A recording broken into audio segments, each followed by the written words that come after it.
আমাৰ ইয়াত যিখিনি PSCৰ মানে লেট্ৰিনৰ কাম হৈছিল সেই কামখিনিত আমি বহুত দুৰ্নীতি চাইছোঁ ঠিকাদাৰ হতে যিখিনি কাম কৰিছিল সেই কামখিনি আসলতে উপযুক্ত হোৱা নাই ধৰক 12,000 টকাৰ কাম আছিল সিহঁতে 3,000 বা 4,000 টকাৰহে কাম কৰিছে মাত্ৰ আৰু বাকিখিনি পইচা সিহঁতৰ পকেটত সোমাইছে যিবিলাক ঠিকাদাৰ আছিল সেই ঠিকাদাৰসমূহ মানে এই পইচাবিলাক সিহঁতৰ জেবত সোমাইছে আমি অসম চৰকাৰ তথা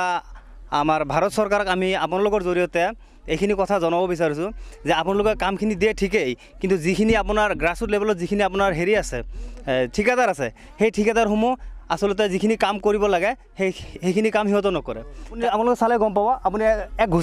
ঘুচা মাৰিলে আপোনালোকে চাব যে এইটো খহি যাব বস্তুটো একদম নৰ্মেল কাম হৈছে একদম কাম হোৱা নাই টেংকি আপোনালোকে চাওক টেংকি কোনো মানে হেৰিয়ে নাই টেংকি মানে আপোনাৰ যিখিনি ইট চিমেণ্ট দিব লাগে সেইবিলাক সেইখিনি একোৱে দিয়া নাই জাষ্ট সিহঁতে বস্তুটো শ্ব' কৰিছে জাষ্ট বস্তুটো মানে মানুহক শ্ব' কৰাইছে যে আমি লেট্ৰিনৰ কাম কৰিছোঁ আচলতে যিখিনি কাম হ'ব লাগিছে সেইখিনি কাম হোৱা নাই এতিয়ালৈকে যি লেট্ৰিনখন কৰিছে দুখৰ কথা মানে দুটা ইট মাটিৰ ওপৰত দি তাতে এটা টেংকি বাকচ বনাই দিছে দিয়াৰ পিছত মানে পাইপখন হৈ বিনা ফিচাৰী যিটো তাক মাতি আনি কেমেৰা ফটো লৈ গুচি গ'লে মোৰ নামখন কাটি দি ধৰি লওক আপুনি 1,000 টকা দিছে তাৰ নামত লেট্ৰিনখন তাক পঞ্চাই দিছে আমি এইটো হিচাপে আমাৰ আপোনালোকৰ চেনেল হিচাপে আমাৰ অসম চৰকাৰ আমাৰ বিধায়ক শ্ৰী গুৰুজ্যোতি ডাঙৰীয়াক মই অনুৰোধ জনাওঁ আপুনি সোনকালে আমাৰ এই চেয়াৰপুৰ জিপিত অলপ চকু দিয়ক আমাৰ আজি মই ইনকুৱাৰী কৰি দেখিলোঁ 95% হোৱা নাই তেওঁলোকৰ যিজন বেনিফিচিয়াৰী নামৰ লেট্ৰিনটো দিছে তেওঁলোকৰ পৰা 500 টকা 1,000 টকা ল'বলৈ বিচাৰিছে এটালৈ নিদিলে তেওঁলোকৰ লেট্ৰিন নিদিয়ে আৰু যিখিনি ধনী মানুহ সেইখিনিক দিছে আৰু যিখিনি লেট্ৰিন মই ইনকুৱাৰী কৰি চালোঁ সকলো সঁচাকৈয়ে বহুত দুখ লগা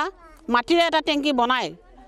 ফৰচৌ কৰি পাইপ দি তেনেকৈ লেট্ৰিন বনাই তেওঁলোকে ফটো মাৰি গৃহস্থ মানুহজনীক লৈ তেওঁলোক ফটো মাৰি লৈ গৈছে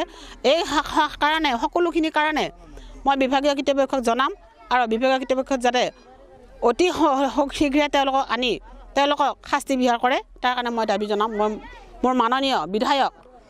গুৰুজী দাসদেৱক ক'ম আৰু মই এই মেছেজটো হয়তো মই প্ৰধানমন্ত্ৰীলৈ পঠাম যে প্ৰধানমন্ত্ৰীৰ আঁচনিৰ এইটো লেট্ৰিন হয় তেখেতক ইমান দুৰ্নীতি হ'বলৈ দিয়া নাই